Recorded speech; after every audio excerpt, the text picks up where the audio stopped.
Jadi sebetulnya yang kita katakan itu masa harus dipisahkan gaji dengan upah atau penghasilan gitu. Kalau gaji memang itu gaji pokok dan tunjangan jabatan. Kalau itu nggak usah di website ya, nggak usah dipublikasi, orang udah tahu karena ada dalam undang-undang gitu loh. Jadi jangan sok bangga bahwa gaji kita udah di website gitu, udah dipublikasi di website, yang lain enggak gitu. Jangan bangga yang kayak gituan, karena itu di dalam undang-undang dan peraturan pemerintah itu memang tercantum segitu, gitu, nggak lebih nggak kurang gitu loh. Itu uang nggak ada hubungan dengan belusukan. Kami mau lempar ke langit juga boleh, karena sah kok secara PP gitu loh. Yang tidak boleh saya beli mobil atau saya kantongin karena tidak dipotong pajak penghasilan. Makanya saya bilang Fitra ini dari pertama saya udah bilang dia kan, kamu ini ada apa? Itu mau main politik LSM ini gitu loh. Kan lucu gitu kan. Yang dikejar tuh katanya tuh LSM ngurusin anggaran operasional kagak ngerti gitu loh. Itu dana operasional dan tidak masuk kantong. Saya nggak pernah terima yang mengelola di biro. Dan menariknya lagi bahwa skala korupsi pemerintah dia memang tidak sebesar pemerintahan sebelumnya. Dan dia tidak pernah mengatakan tidak pada korupsi. Nah itu kan pernyataan dari presiden yang faktanya malah terbalik. Kalau ini dia nggak bilang katakan tidak korupsi, tapi tidak ada. Abaikan rayuannya dan katakan. Iya Pak. Saya ini di DPR 9 fraksi itu kena semua kok. Cuma kami terang-benderang ada 2 alat bukti selesai. Kalau yang lain ditutupi, itu pertama. Kalau bicara katakan tidak kampanye Jokowi, katakan tidak pada banjir, katakan tidak pada macet. Kenapa? Dulu dia nggak bisa dia menang, dia kasih angin surga, termasuk nggak mau ngeong-ngeong. Udahlah, kau takut Jokowi jadi presiden, bukan gitu caranya. Lu makin gitu makin naik dia.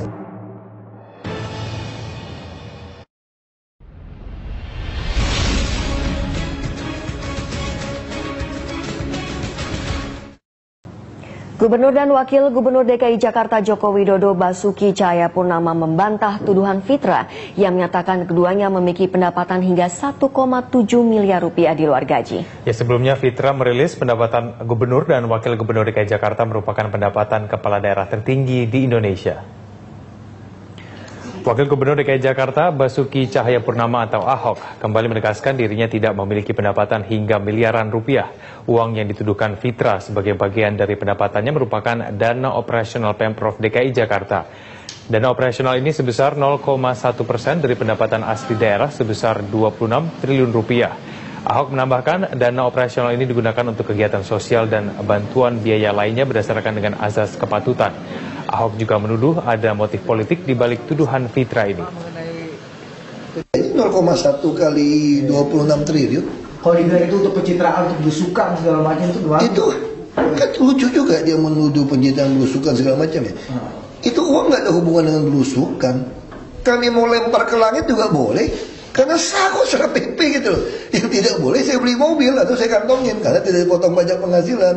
Makanya saya bilang Fitra ini dari pertama saya udah bilang dia kan, kamu ini ada apa? Itu mau main politik LSM ini gitu loh. Kan lucu gitu kan. Yang dikejar tuh katanya tuh LSM ngurusin anggaran operasional kagak ngerti gitu loh. Itu dana operasional dan tidak masuk kantong. Saya nggak pernah terima yang mengelola di biro.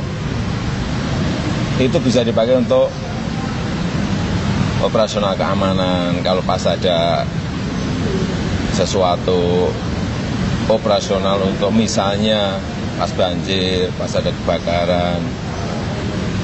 Ya itu untuk sosial juga, pas kita ke kampung ada sesuatu yang harus di...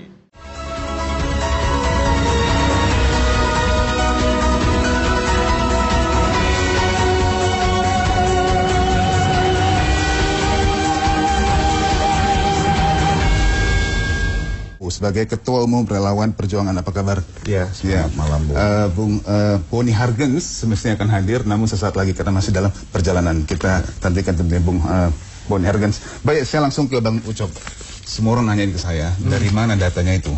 Iya, terima kasih. Tapi kayaknya yang ngomongin orang Batak semua ya. Si Boni aja, katanya mungkin dia jadi ragu-ragu datang. Ya, datanya itu kita tetap dari APBD. Ya, dari APBD. Kan tiap tahun itu kita udah punya ininya ya, punya apa namanya udah punya hitung-hitungannya. Jadi tinggal dimasukin ke Excel gitu, nanti itu keluar. Jadi tiap tahun itu berapa pendapatan PAD-nya Jakarta itu nanti akan meningkat gitu. Jadi sebetulnya yang kita katakan itu masalah kalau saya pisahkan gaji dengan upah atau penghasilan. Gitu. Kalau gaji memang itu gaji pokok dan tunjangan jabatan. Kalau itu nggak usah di website ya, nggak usah dipublikasi, orang udah tahu karena ada dalam undang-undang gitu loh. Jadi jangan sok bangga bahwa gaji kita udah di website gitu, udah dipublikasi di website, yang lain enggak gitu. Jangan bangga yang kayak gituan, karena itu di dalam undang-undang dan peraturan pemerintah itu memang tercantum segitu, gitu, nggak lebih nggak kurang gitu loh, kayak gitu. Udah itu upah ini itu dari peningkatkan PAD. Jadi PAD Jakarta itu semakin meningkat, maka upah pungut itu semakin banyak dia, gitu loh. Jadi kalau ada upah pungut dari pajak, ada upah pungut restribusi gitu. Jadi kalau ada pedagang kaki lima apa gitu, semakin banyak ngasih pajak gitu ya, kita pungut gitu. Pokoknya PAD ya. PAD itu semakin ini, semakin ini. Dihitung per PAD 2011 atau 2012? Ini 2013. 2013 ya. Karena kita udah punya data memang per APBD ya. Ya kita punya datanya. Nanti sebentar lagi kita 2014 ini lagi ini mau dikasih ke kita, ketahuan nanti kelihatan gitu. Saya ingin tahu kalau dibandingkan dengan pemimpin sebelumnya, fokus siapa lebih tinggi dalam artian APBD? Ya memang lebih tinggi memang.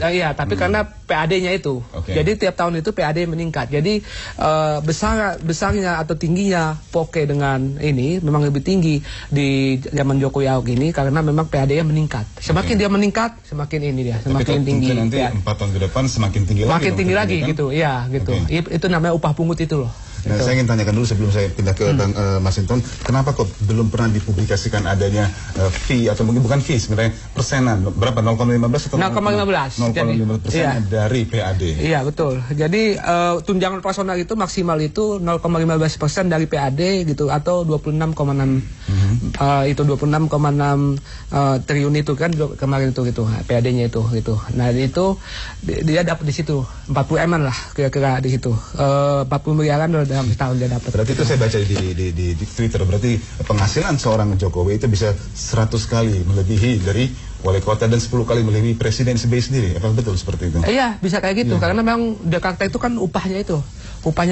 PAD-nya itu tinggi kan. Oke, saya kasih kesempatan ke Bang Masinton. Silakan Bang Masinton, apa yang ingin di counter? Iya, pertama-tama gaji itu berdasarkan APBD tadi yang disampaikan Ucok. Nah, bagi kita bukan persoalan besar kecil tunjangan apa segala macam ya.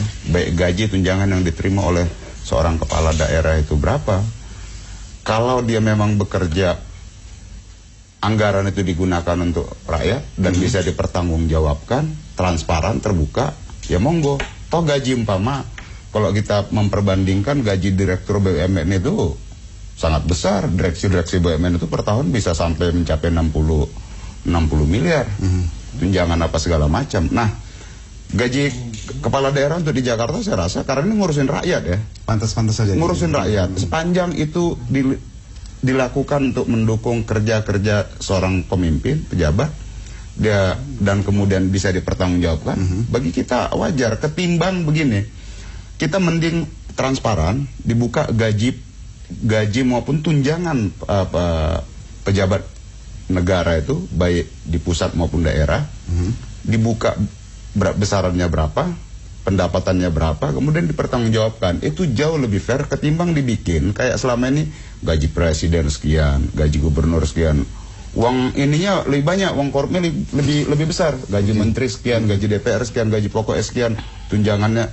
Uang korupnya justru lebih besar. Itu justru mengelabui masyarakat saya rasa. Nah, Jakarta dia berapapun sepanjang itu digunakan sebanding dengan APBD-nya, bagi kita nggak ada masalah, bagi rakyat juga nggak ada masalah. Saya rasa itu sebanding kok dengan kerja-kerja yang dilakukan oleh gubernur maupun wakil gubernur ya, dan bisa dipertanggungjawabkan. Intinya di situ, transparan, bisa diakses, nah gitu. Toh seperti yang saya katakan tadi, gaji direksi BUMN ataupun perusahaan-perusahaan besar lainnya di dunia itu dia tinggi-tinggi dan dia bertanggungjawabkan untuk ininya kan. Perusahaan masih bisa dipertanggungjawabkan dan juga transparan, itu fine saja. Iya, dan sesuai dengan APBD ininya ya, pendapatan daerahnya. Oke, saya tanyakan ke Bang Ruhut. Bang Ruhut, apakah menurut Bang Ruhut selama ini cukup transparan kepala daerah di DKI? Ya nyatanya kan lihat statement Ahok selama ini kan orang terkesima kan makin cinta kan ya sama Ahok sama Jokowi. Tapi saya terima kasih dengan Pak Ucok Kadhafi Siregar, lain saya kan Batubara. Batubara. Aku jadi ingat Sultan Batugana Siregar. Siregar di Toba itu pasti ibu tua gitu. Tapi kalau lain kita Mas Hinton ya nggak aneh lah. Aku senang sekali Pak Ahok, Pak Jokowi ini kayaknya nggak boleh ada salah, benar aja semua kan gitu. Bayangkanlah baru setahun jadi gubernur udah pantas, sudah berhasil, udah hebat, cocok untuk calon presiden. Bayangkan baru setahun, padahal kan mestinya ukur 5 tahun dulu dong. Pencapaian 5 tahun. Baru. Tapi nggak apa, kita mengalir aja. Akhirnya kan pelan-pelan semua pada terbuka ya. Contohnya kita lihat kenapa Boni Hargen telat. Aku kebayang dia bergelut di jalan yang paling macet itu kan. Sekarang mana bisa lagi, kemanapun harus 2 jam sebelumnya. Mungkin dia lupa karena dia baru datang dari Jerman. Oh udah beda. Jakarta sekarang dipimpin Foka dengan Jokowi Ahok. Beda, pasti beda ya. Oh beda, nggak hujan aja banjir. Kalau dulu kan kalau hujan baru banjir. Sekarang nggak hujan pun banjir kok. Belum lagi penggusuran, ya. Belum lagi dulu nggak mau pakai ngeong-ngeong, sekarang pakai ngeong-ngeong kan. Tapi jangan tanya sama aku, pasti enggak bahwa itulah. Aku senang lihat Jokowi, senang lihat Ahok, pembelanya banyak sekali. Tapi ingat, rakyat sudah sangat cerdas. Itu aja. Terima kasih Tom. Iya, kalau tadi disampaikan bagaimana memperbandingkan yang baru setahun dengan yang 5 tahun dilakukan oleh Oke, saya rasa hari ini rakyat melihat sosok kenapa rakyat merindukan muncul kayak Jokowi di daerah kan sebenarnya efek dari fenomena dari masyarakat yang pengen berubah. Nah, masyarakat selama ini muak dibuai janji-janji, terus kemudian pemimpinnya nggak bekerja untuk rakyatnya. Nah, hari ini umpama kita lihat fenomena Jokowi, kenapa dia melejit tinggi apa segala macam, itu kehendak masyarakat yang pengen berubah. Nah, kalau tadi dalam baru setahun pengen ada yang mencalonkan walaupun Jokowi sendiri belum pernah mencalonkan, tapi kehendak masyarakat yang ingin berubah itu kan sebagai sebuah keharusan sejarah. Nah, jadi kalau kita lihat hari ini masyarakat yang memang pengen berubah, itu aja yang kita tangkap. Berarti figur Jokowi betul-betul yang didambakan masyarakat, dan bagaimana karakteristik kepemimpinan sang gubernur tersebut yang betul-betul bisa membuktikan apa yang sudah dicapai selama setahun ini, baru sedikit itu waktunya. Oke, kita akan break sebentar bersama, jangan kemana-mana, dan di segmen berikutnya mudah-mudahan Boni Hargen sudah hadir, jadi akan agak sedikit berimbang nih ya, 2 lawan 2. Kami akan kembali, dan silakan hubungi kami di 021-5155-111 jika Anda ingin membahas mengenai bagaimana apakah pantas atau tidakkah Jokowi dan Ahok berpenghasilan 1,7 miliar. Kami akan kembali saat lagi.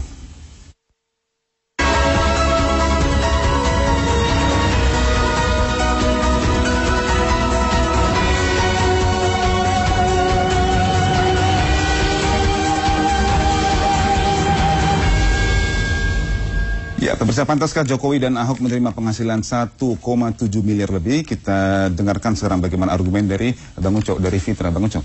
Iya, 1,7 itu mahal ya gitu ya.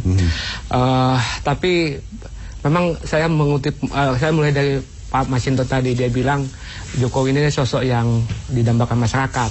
Masyarakat dengan Jokowi ingin sama-sama berubah. Tapi ada keanehan di dalam realitas saat ini. Kalau zamannya Poke dulu, ada kemacetan, ada banjir, pasti yang disalahin Poke. Gitu. Tapi kalau sekarang ada kemacetan, ada kebanjir, itu pasti dimarahin masyarakat, kok enggak Pak Luhut gitu. Kayak gitu pasti. Dan gubernur disalahin. Itu perbedaannya. Jadi 1,7 hanya untuk menyalahkan masyarakat lagi. Udah uang dari masyarakat gitu kan. Udah itu disalahin masyarakat. Enggak boleh gitu. Kita sebagai pemimpin harus bertanggung jawab gitu ya. Apapun yang terjadi risikonya, tapi kita dorong masyarakat untuk menyelesaikan ini. Itu sebetulnya yang diinginkan. Jadi gini, aku tambahkan. Siapa bilang lah Washington semua daerah. Aku baru ketemu sama Ganjar loh di Jawa Tengah. Capek aku bang. Semua suruh aku seperti Jokowi belusukan. Ini sama-sama PD Perjuangan. Gimana bang? Dia kan wali kotanya wali kota. Nah, bayangkan bos, dia itu bukan gubernur bang. Kalau aku pakai gaya dia, dari Semarang aku ke Cilacap bang, sampai aja udah malam, pulang baru besok lagi. Gimana kabupaten kotaku yang lain? Enggak juga, jadi lain lubuk, lain ikannya bos. Nggak bisa ditiru gaya Jokowi di daerah bos. Nyatanya, semua pilkada yang dia turun, kalah semua kan? Iya, itu kalah semua kok, itu fakta kok. Kalau pilkada turun apa segala macam, pilkada itu tergantung figur ya. Ya itulah figur Jokowi, dia yang kampanye. Nah, jangankan itu, Tangerang lihat, Miing, iklan bintang TV, yang menang Demokrat juga. Iya, calonnya kan bukan Jokowi di daerah itu. Nah gitu loh, calonnya beda. Enggak, Jokowi cuma datang membantu. Ini dia jadi apa, tren, semua daerah kepingin seperti Jokowi, jadi enggak. Betul gak bos? Mereka pengen seperti Jokowi. Ya enggak dong. Nah yang didatangi ke daerah itu adalah Jokowi pengen membantu satu daerah yang itu umpama sesama kader PD Perjuangan. Ternyata di daerah itu kan calonnya bukan Jokowi. Ya Jokowi kan datang untuk membantu itu. Ini bayangin. Tapi peningkatannya bos, kan ada calonnya seperti bukan Ruhut datang menang. Itu yang keren. Apalagi mestinya Jokowi harus lebih menang. Itu dong. Coba yakinkan saya, kita coba kembali lagi ke track kita, yaitu bagaimana penghasilan 1,7 tadi. Menurut Bang Kensington memang pantas diterima oleh seorang kepala daerah yang begitu padatnya? Sangat pantas menurut kita. APBD DKI itu lebih dari 50 triliun tahun ini. Kalau dia digaji 1,7, menurut kita sangat pantas asal dia bekerja dan bisa dipertanggungjawabkan. Itu aja. Nah, saya cuma membandingkan tadi itu gaji direksi BUMN itu kalau di total itu bisa sampai 60 miliar. Nah, itu mereka ngurus yang namanya BUMN, dan itu kalau ada keuntungannya kan. Nah, kalau ini tadi Saudara Ucok tadi sudah menyampaikan bagaimana PAD DKI Jakarta itu tiap tahun itu meningkat. Nah, kalau memang upah maupun gaji dan fasilitas serta tunjangan lainnya mendukung kinerjanya untuk melayani rakyat tadi, bagi kita nggak ada masalah. Dan rakyat juga sampai hari ini nggak ada yang permasalahkan itu gajinya ini, karena rakyat merasa bahwa apa yang diterima oleh Jokowi dan Ahok, dia bekerja untuk rakyat tadi, sehingga dan juga paling pertanggungjawaban aja yang rakyat sama sekali tidak mempermasalahkan. Iya, kalau secara formal hukum memang nggak masalah. Tapi yang dipersoalkan itu yang harus di garis bawah itu pernyataan Mas Hinton itu, transparansi dan akuntabilitas itu yang nggak ada gitu. Maksudnya dana operasional itu ya, oke, gaji udah dipublikasi ya. Seharusnya dana operasional juga kegiatannya apa gitu ya, itu juga harus publikasi gitu. Kayak ini Mas Hinton, saya tahu Mas Hinton ini kan caleg dia kan. Dia pendapatan apa, dia mau kampanye dia dari masyarakat, dan udah itu uang yang dia dapat dia publikasi ke masyarakat nih loh. Uang ini dari masyarakat, nih gua kegiatan untuk masyarakat nih, dia publikasi sendiri. Kayak gitu harusnya contoh, dibilangin apa Ton sama Jokowi gitu. Kayak gua contoh gitu loh gitu. Tapi kalau kita lihat kan Ahok sudah mempublikasi ya. Baru data ini, data aja di Jokowi juga menyampaikan apa segala macam yang itu memang sama lah. Kalau kita kayak Bang Ruhut juga, kalau dia turun belusukan ke masyarakat tuh saat ini umpama sosialisasi kan tidak harus dijelaskan Bang Ruhut keluar berapa. Contohnya gitu, ada yang ketika ke masyarakat ada yang apa, Pak tolong saya dibantu dong, saya lagi nggak ada beras nih, contohnya begitu, saya pengen ngerokok, kan spontan aja. Nah itu gubernur kan juga sama wakil gubernur kan dia harus siapkan itu. Dan itu kan yang penting dia bisa dilaporkan transparan, setiap bulan itu bisa dia laporkan. Itu sebenarnya kalau dia umpama berapa-berapanya baru 1,7 saya rasa gaji CEO Freeport itu bisa sampai ratusan miliar kalau itu. Bang Ruhut. Iya, itu yang aku bilang. Aku lihat layakku Mas Hinton ini senang sekali. Yang aku cemburu lihat Jokowi sama Ahok. Gimana para tim suksesnya membela dia. Tapi lucu, kalau aku bela Pak SBY aku salah. Tapi kalau mereka enggak, itu yang paling lucu. Coba dibilang lagi. Ahok itu kalau dibela betul kan, betul gak? Giliran gua udah salah kalau aku bilang Pak SBY. Tadi diakui. Sekarang PAB kenapa naik? Karena ekonomi kita gini-gini. Siapa dulu presidennya? Ya Pak SBY. Ke situ. Itu kan fakta. Tapi ya itu yang aku mau bilang. Rakyat nggak apa-apa kok. Padahal kan tadi Kadafi bilang udah benar. Siapa bilang rakyat nggak apa-apa? Tidak ada penggusuran. Lihat tuh yang kena gusur. Jokowi, dulu kami yang pilih kau gusur kami. Ya, kau bilang rakyat nggak apa-apa. Apa kok rakyat? Sekarang rakyat macet. Nanti kita tunggu Boni Hargen. Macet. Jokowi dia konsepnya tidak menggusur tapi menggeser. Itu kan aja. Jadi ini udah sama kayak Orde Baru. Tidak naik penyusuan. Janganlah kita permainkan kata-kata. Ini tidak permainan kata. Kalau kita lihat fakta di waduk Pluit itu tidak digusur, digeser ke lokasi Cilincing sana, disiapkan rusunnya, kan gitu. Konsepsi dari Jokowi ini dia tidak melakukan penggusuran, dia menggeser dan kemudian penataan tadi. Nah sehingga bagi kita umpama masyarakat di sana itu dia tidak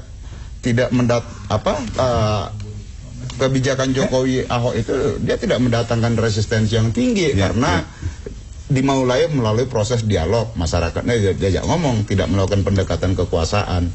Nah itu yang membuat masyarakat sukarela kan pindah ke Cilincing sana. Jadi ada beda dengan digusur dan digeser. Oh beda, tapi bayangkan kalau digeser, nggak harus menangislah Jokowi, aku yang milih kau. Di Jak TV juga masuk kok wawancara itu. Jadi aku mau bilang ya, itulah enaknya ya. Siapa bilang, ingat nggak mengenai Baswi?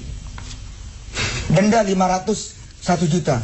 Nyatanya lihat, hakim itu mewakili Tuhan di muka bumi. Lihat itu tilang, nggak tega itu hakim. Bayarnya 60.000, 90.000. Janganlah rakyat kita ini udah susah, jangan dipajaki lagi yang aneh-aneh. Di satu pihak mereka kalau telat masuk kantor dimarahin sama bosnya. Jadi udahlah, perbaikilah. Hakim kan udah di luar ranah. Ya itulah. Oke, kita akan lanjutkan lagi karena saya sudah melihat ada Bang Boni Hargen di depan saya. Sesaat lagi akan kembali bergabung bersama Bang Sinton dan kita lanjutkan debat ini. Jangan kemana-mana pemirsa.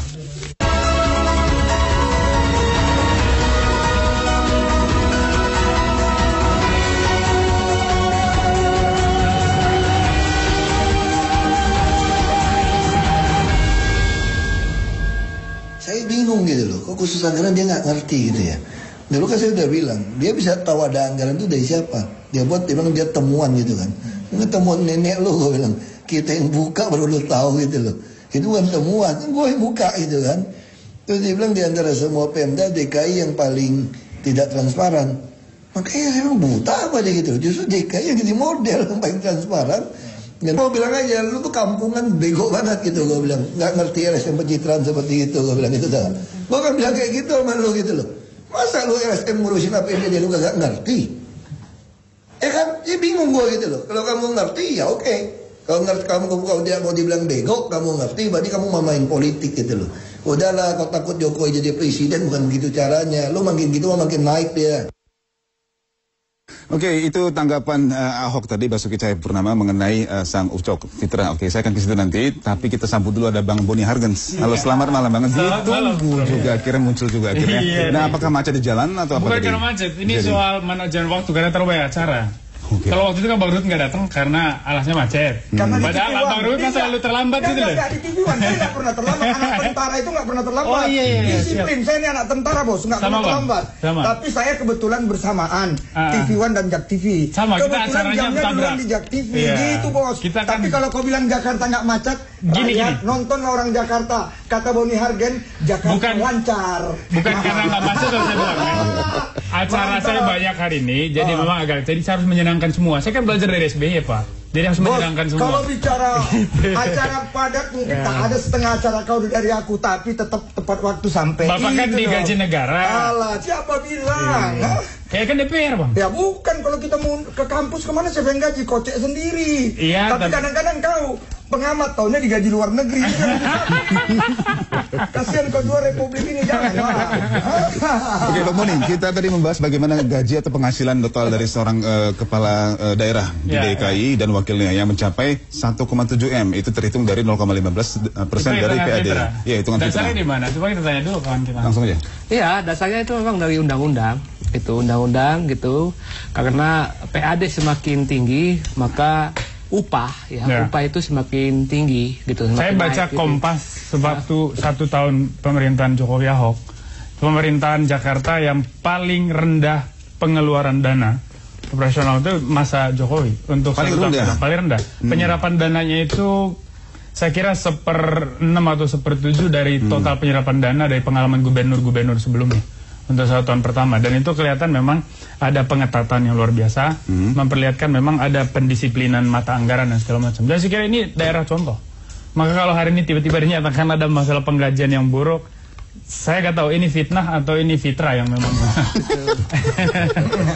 Tapi nggak usah ini ya, nggak usah dinilai ya bahwa ini hemat atau kata Ahok ini ya, hanya 0,1% gitu. Ini belum habis tahun ini. Nanti kita lihat audit BPK-nya, benar atau tidak apa yang mereka omongkan gitu. Karena gini. Tadi kata Mas Hinton yang terjadi penggeseran, bukan penggusuran, gitu. Saya yang saya lihat di lapangan itu, sekarang fokusnya sekarang di Kali Ciliwung mau digusur itu. Gua bilang sama teman penduduk Kali Ciliwung, kalian itu kalau nanti digusur, oke, tapi jangan mau masuk ke Rasuna. Karena di sana itu hanya 6 bulan, ada TV, ada kasur, semua enak. Habis 6 bulan, lu mau makan apa? Lebih baik minta sama Jokowi itu gaji 7 juta per bulan, kerja apapun.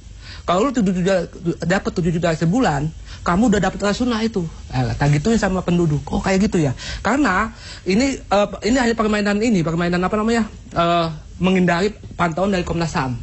Karena kalau dia digusur, dibuang begitu aja, Komnas HAM akan datang. Makanya ditaruh di rusun. Nanti setelah 7 bulan, 8 bulan gitu. Kayak Tanah Abang lah. Tanah Abang itu bentar lagi itu saya kira akan turun ke kalau ini nggak dibenahi oleh Jokowi, itu akan langsung ke jalan lagi. Itu yang harus di ini loh. Makanya penilaian saat ini dalam 1 tahun belum tentu benar. Saya itu herannya gini loh. Ini kan pemerintahan Jokowi Ahok ini harus diakui pemerintahan terbaik setelah Ali Sadikin dalam sejarah Jakarta. Artinya bahwa kalau kita tidak mengapresiasi ini, terus kemudian berusaha mencari kelemahan yang tidak ada diada-adain, itu menurut saya memang masyarakat melihat bahwa logika kita yang bengkok. Jadi jangan-jangan nanti semua masyarakat bilang ya sudahlah berhentilah semua kalian yang bengkok-bengkok itu gitu loh. Jadi maksud saya itu, mari kita apresiasi ini yang terbaik. Kawan saya Ucok. Ini harus kita jujur dengan hati nurani mata. Kita harus jujur bahwa ini pemerintahan yang baik. Bahkan saya pernah bilang 1 tahun pemerintahan Jokowi Ahok jauh lebih baik daripada 10 tahun pemerintahan SBY. Saya pernah bilang. Itu aku bilang kalian udah sakit. Kalian udah sakit. 1 tahun bilang baik, tunggu 5 tahun lah Bon. Jangan sakit kalian Bon. Hah? Tahunnya baru setahun. Ini bayangin ya, Gaddafi langsung tahu. Hah? Jadi jangan aku lucu lihat kalian. Setahun udah bilang orang sukses. Bilang orang sukses itu tunggu 5 tahun selesai. Ya, tapi tunggu dong. Ukurannya kita kan jelas, Bang. Ukuran kita jelas. Jelas dari mana? Tata kotanya udah berjalan kelihatan bagus. Terus pengetatan anggaran operasional Pemda jelas. Skala korupsi di DKI Jakarta turun drastis. Enggak, Anda jelasnya dari mana? Dari mana? Apa yang kamu lihat? Baca deh data pada saat evaluasi 1 tahun pemerintahan Jokowi Ahok soal penyerapan dana itu kelihatan begitu rendah. Sementara dampaknya kita lihat pasar Minggu bersih loh. Lihat, saya tinggal ke situ. Lihat semua pasar-pasar yang dulu numpuk kotor. Tanah Abang udah bagus. Yang 20-an tahun itu jadi markasnya mafia coba. Nah, aku heran kita nggak apresiasi yang gitu-gitu gitu. Aku lucu kok tanah Abang udah bagus, itu yang ngeri. Baru selesai udah bagus. Besok jadi apa nanti? Apalagi salahin preman. Sampai hari ini kan jalan bagus, Bang. Sekarang beginilah lelang jabatan. Langsung berapa bulan luruannya korupsi 500 juta. Di mana itu, Bang? Ya, apa di mana udah rahasia semua koran. Tapi kan udah dijadiin tersangka. Tapi kalau kelamaan di Jerman jadi jatuh kejadian itulah. Itu kan kasus ya. Terus. Kalau yang korupsi itu kasus yang sebelumnya ya. Sudah lama. Nah, yang kita ini kan gini nih, Bang.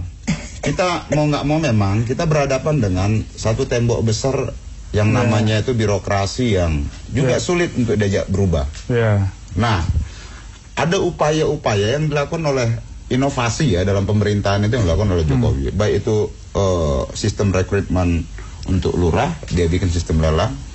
Terus kemudian penataan masyarakat di pinggir kali tadi. Nah itu diberikan semacam ini rangsangan dulu selama 6 bulan itu dibiayai oleh Pemda seperti yang kata Ucok tadi. Tapi kalau Ucok bilang kalau Ucok memprovokasi harus dibagi 7 bulan sebulan repot kita 7 juta sebulan bangkrut Cok pemerintah Cok. UMP aja nggak nyampe segitu kan gitu. Masa orang pindah dikasih ditanggung 7 juta sebulan, bangkrut, jebol APBD, kan gitu kan. Itu tidak mendidik masyarakat. Itu sama dengan pembagian dana BLT yang dibuat oleh... Masalahnya itu, masyarakat itu kan misalnya di pinggir kali, dia itu hidup di situ, tempat tinggal di situ, penghasilan di situ. Tapi kalau kita pindahin, dia harus beradaptasi yang membutuhkan dana yang besar sekali lagi gitu. Maka dikasih itu yang tanggungan selama 6 bulan. Iya, itu yang harus diperhitungkan itu loh. Itu yang harus itu. Ini masukan loh ini untuk Jokowi. Di kali dia kerja apa di kali, Bang Ucok? Dia gali kali itu. Bukan, di pinggir kali itu nanti. Ya kan dia cuma tinggal gitu. Dia cari kerjanya bukan dari kali kotor gitu, apa yang mau dia kerjain. Jadi menurut saya sih relokasi itu udah bener lah. Di situ itu ada siklus ekonomi, Bos. Kamu perhatikan, Cok, semua ibu kota negara di negara luar yang maju itu nggak ada yang kumuh kayak Jakarta. Jadi itu penataan harus kita akui. Maka kita harus memperlakukan Jakarta memang spesial, tidak boleh sama dengan kota-kota lain. Karena ini kota negara. Kalau kali kumuh di Solo juga waktu dia wali kota, sampai sekarang orang Solo bilang masih kumuh kok. Ya setidaknya setidaknya bukan DKI Jakarta lah, bukan ibu kota negara. Maksud saya itu ini prioritas. Maksud aku gimana Jakarta mau diatasi dari kekumuhan? Udah kelihatan. Solo aja nggak bisa. Kelihatan, Bang. Siapa bilang, Bos? Oke, satu hal menarik di sini yaitu bagaimana Jakarta ingin ditata dan bagaimana wajah Jakarta bisa lebih cantik lagi tentunya. Dari Bang Boni sudah mengatakan penataan yang betul-betul ada hasilnya. Nah, namun mungkin hasilnya ingin saya cross checkkan lagi ke Bang Ruhut dan ke Bang Ucok, apakah itu mungkin justru membuat anggaran semakin tinggi nanti, atau mungkin masih bisa penyerapan anggaran juga masih bisa dilakukan. Oke, kita harus break sebentar, jangan kemana-mana pemirsa, kami akan kembali saat lagi.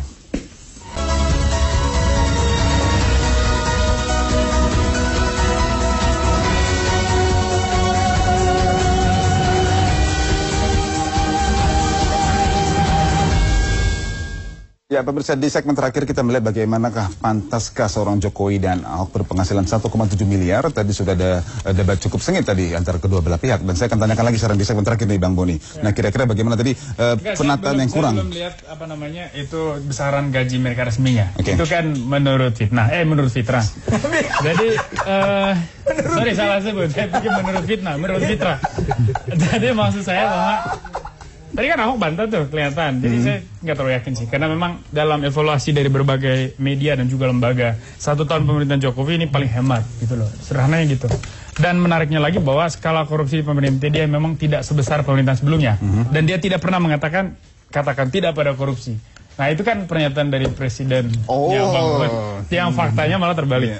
Nah kalau ini dia nggak bilang katakan tidak korupsi, tapi tidak ada yang korupsi. Tapi tak ada gading yang tak retak. Iya, saya ini di DPR, 9 fraksi itu kena semua kok. Cuma kami terang benderang ada 2 alat bukti selesai. Kalau yang lain ditutupi, itu pertama. Kalau bicara katakan tidak, ingat kampanye Jokowi, katakan tidak pada banjir, katakan tidak pada macet. Kenapa? Dulu dia nggak kira dia menang, dia kasih angin sorga, termasuk nggak mau ngeong-ngeong dikawal polisi. Tahu macet, sekarang kawal muka belakang, kan ini yang kejadian. Jadi itulah, Foke itu, di sini ada juga salah dia. Dia kira udah pasti dia menang. Tak janji lagi dia, karena polingnya tinggi kan.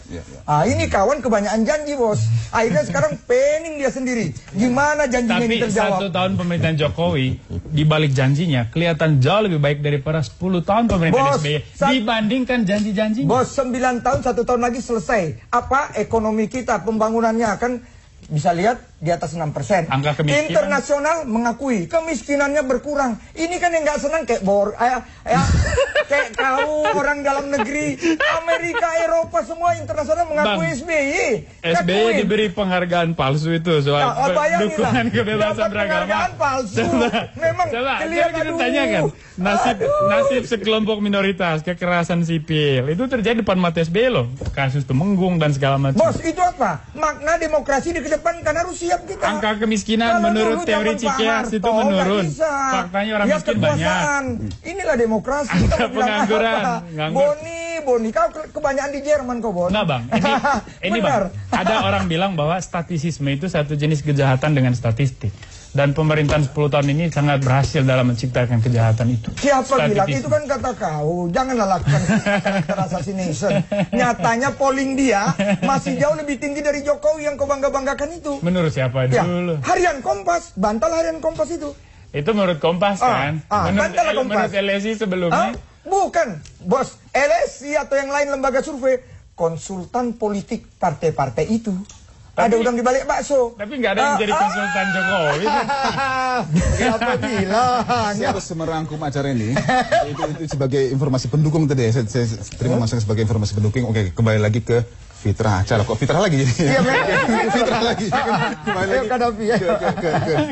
Dulu acara ini. Kalau Fitrah itu lepas dari SBY, lepas dari Jokowi gitu ya.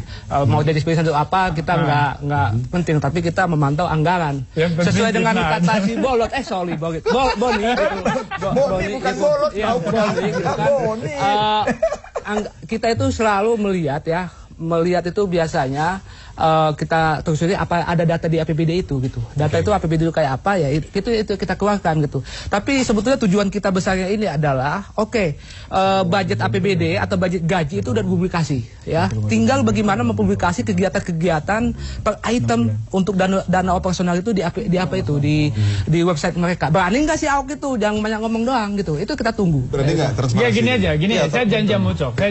Besok lusa saya cari data resmi soal gaji mereka. Kita debat lagi di sini. Tolong nanti dengar. Saya akan buktikan pada rakyat Jakarta bahwa itu tidak benar dan fitnah memfitnah. Fitnah memfitnah.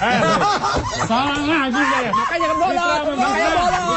Itu namanya bolot itu. Bolot itu. Salah. Masa intelektual kayak gitu. Apa ya itu gitu. Sebenarnya jadi agak sedikit selat lidahnya gimana? Sudah dijawab ya beberapa pengeluaran apa segala macam yang berkaitan dengan 1,7 miliar itu kebutuhan gubernur dan wakil gubernur sudah dijawab. Ahok sudah menjawab. Sudah. Jokowi juga sudah menjawab. Ada yang ke kondangan, ada yang kalau datang ke masyarakat yang kan ini, ya gitu lah. Caleg PDP memang harus dipilih juga nih kawan. Coba gini, maksud saya, ini lepas dari semua jawaban Ahok, kita harus temukan bukti sendiri. Maka saya janji nih, kalau Jack TV mau nih 2 hari dari sekarang saya bawa datanya. Kumpulkan datanya, kita ketemu lagi di sini. Ketemu lagi. Besok boleh, lusa boleh. Siap, begitu dapat kabar dari Bang Boni. Saya kabarin. Terima kasih banyak Bang Boni. Terima kasih. Jangan telat lagi Bang Boni. Jangan telat lagi Bang Boni. Baru pertama lo. Iya, terima kasih. Jack TV mantap. Oke, kita saksikan dulu dari kita dan kita tentu akan lanjut lagi bagaimana nanti setelah Bang Boni membawa data yang akurat tuh ya. Kita akan adu lagi secara empiris nanti dan data dari Bang Uco juga jangan lupa kerjaan baru. Ternyata ada juru bicara dari sana kata. Ya, silakan. Bukan juru bicara supaya kita tahu apakah fitnah ini benar apakah fitnah ini benar gitu loh. Supaya rakyat Jakarta semua yang sedang menonton supaya Anda semua tidak dibohongi oleh Bang Ruhut yang punya fitnah. Oleh Fitra, bukan punya Bang Ruhut. Tapi katanya Gerindra yang mengusung dia, aku dengar mau pecat dia, betul nggak itu? Makin pening kau jawabnya. Kita tunggu nanti, oke. Kita harus pamit dulu, waktu sudah jam 9. Adanya cuma di Cikeas. Cikeas dong ya? Di media, Gerindra. Oke, kami pamit dulu. Segera kami akan bertemu dengan Anda kembali. Selamat malam dan sampai jumpa.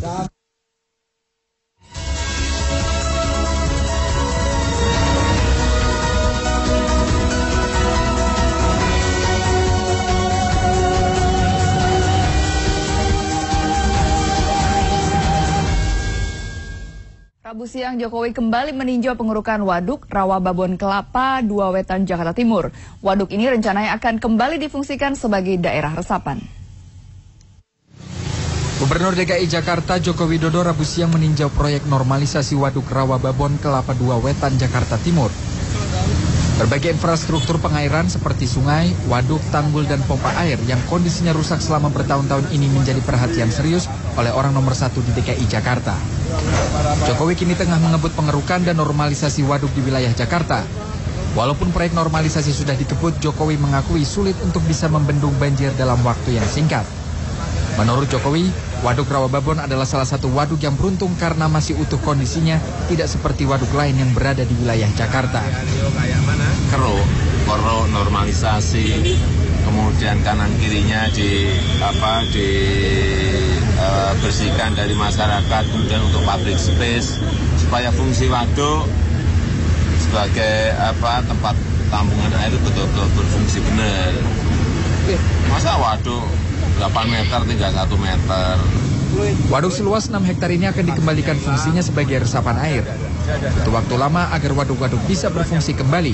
Dari sekitar 41 waduk, baru sepertiganya saja yang sanggup dinormalisasi, sementara sisanya masih harus menunggu. Tidak hanya normalisasi waduk, Pemprov DKI juga akan membangun embung-embung baru di beberapa titik yang akan diselesaikan dalam waktu 3 tahun. Adi Chandra, Daniel, JAK TV. Pemirsa, Pemprov DKI kembali melakukan pengerukan dasar Kali Semongol yang berada di Tegal Alur Kalideres, Jakarta Barat. Warga yang tinggal di bantaran kali mengaku siap direlokasi ke rumah susun jika lokasi rusun tidak jauh dari tempat tinggal warga semula. Normalisasi Kali Semongol terus dilakukan suku dinas tata air pemerintah kota administratif Jakarta Barat.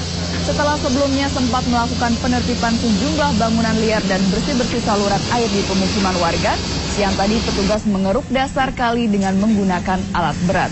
Kedalaman kali yang pernah mencapai lebih dari 4 meter kini tinggal 1 meter dari permukaan air. Kondisi ini disebabkan banyaknya endapan lumpur yang berasal dari berbagai macam sumber, salah satunya sampah domestik warga. Pengerukan Kali Semongol merupakan program Pemprov DKI guna mengantisipasi banjir di Jakarta. Terlebih, Badan Meteorologi dan Geofisika memprediksi Jakarta akan diguyur hujan dengan intensitas tinggi mulai Januari 2014 mendatang. Kali Semongol merupakan kali penghubung dengan sungai kecil yang berada di kawasan Bandara Soekarno-Hatta dan Pelabuhan Kamal Muara Angke. Kita melaksanakan rekonstruksi Kali Semongol. Nah, maksud daripada rekonstruksi ini adalah dalam rangka untuk mengantisipasi banjir yang sering terjadi. Apalagi dan kondisi sekarang kebetulan alam sedang tinggi, kita lihat juga jalan-jalan juga tergenang. Permasalahan terberat di wilayah ini apaan, Pak? Saya kira permasalahan terberat memang di sini kan tergantung dari air pasang ya. Saya udah tinggal 23 tahun di sini. 23 tahun. Ini sering banjir, Bu ya? Banjir, sering. Ya. Sering, Pak. Ini aja di dapur banjir. Oh gitu. Kita sebentar lagi juga ke dalam. Pak. Ketinggiannya berapa, Bu? Maksimal paling banjir ini? Sampai sini nih 20, ada kan 20 cm. Masuk rumah 20 cm. Kalau di jalan kira-kira berapa, Bu? Di jalan segini. Sebatas paha. Sebatas paha. Ibu setuju gak, Bu, terkait adanya program normalisasi Kali Semongol untuk mengantisipasi banjir? Ya, setuju aja. Yang penting kan rumah nggak kena, Pak.